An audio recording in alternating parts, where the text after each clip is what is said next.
सास का ये कहना कि आपकी तरबियत सही नहीं हुई, मेरा ख्याल है ये जुमला दुरुस्त नहीं है, ये नहीं कहना चाहिए। उसकी दिल आजारी भी होगी और ये डायरेक्टली ब्लेम जाता है इनके वालिदैन के ऊपर। जाहिर सी बात, तरबियत सही नहीं तो ये थोड़ी बोलेंगे बड़ी अच्छी तरबियत हो सकता है कि माँ बाप ने बहुत समझाया हो, ये सीख कर ना आई हो। ये कब लाजिम आता है? क्या जरूरी थोड़ी है कि इस बच्ची की जमीन पर माँ बाप ने तरबियत की बरसात ना की हो, लेकिन अब ये बच्ची की तबीयत में एब्जॉर्ब करना ही नहीं था तो नहीं एब्जॉर्ब बेचारी कर सकी, उसको नहीं जब्स कर सकी। तो ये तो प्रैक्टिकल दुनिया भर में चीजें हैं। अब हजारों को समझाते नहीं समझ पाते भाई। तो औलाद में भी ऐसा होता है, औलाद की बेअमली या औलाद की मतलब कि इस तरह बेतवज्जोही, ये माँ बाप ही का कसूर जरूरी नहीं है। वालिदैन को चाहिए कि अपनी बच्चियों की शादी से पहले ऐसी तरबियत कर दें कि इसे ससुराल में जाकर शर्मिंदगी ना हो। अब रही बात सास साहिबा की, अगर सास साहिबा को लगता है कि बहू में ये नहीं है तो उसको ताना और तंज और तनकीद करके उसकी इस्लाह करने के बजाय उसकी इस तरह तरबियत, उस समझ ले कि ये मुझे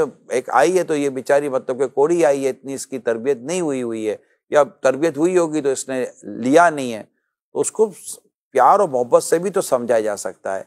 फिर अलग से बेटे को भी कहा जा सकता है कि बेटा ये नहीं कहना कि मैंने कहा है, थोड़ी सी बहू की जो ना इस तरह आप डांट कर नहीं, आहिस्ता आहिस्ता उसको एडजस्ट करें अपने घर के माहौल में।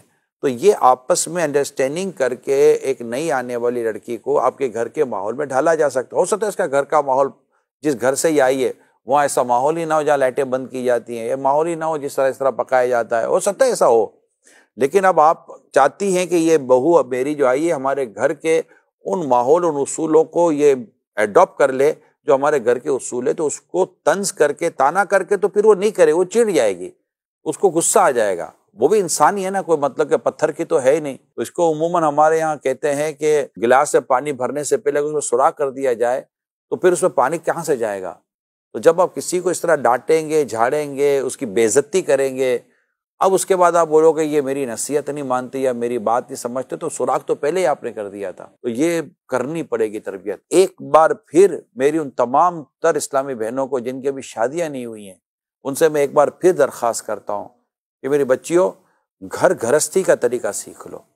और आपकी अम्मी को ये चाहिए कि वो आपको ये सिखाए, और आपके अब्बू को भी चाहिए कि वो आपको हस्बे हाल आपकी चीज़ों की तरबियत करे, ताकि आप वो चीज़ें कर सके ससुराल में जाकर जो वहाँ की डिमांड और रिक्वायरमेंट है। खुदा ना खास्ता बहुत ज़्यादा शर्मिंदगी ना हो जाए।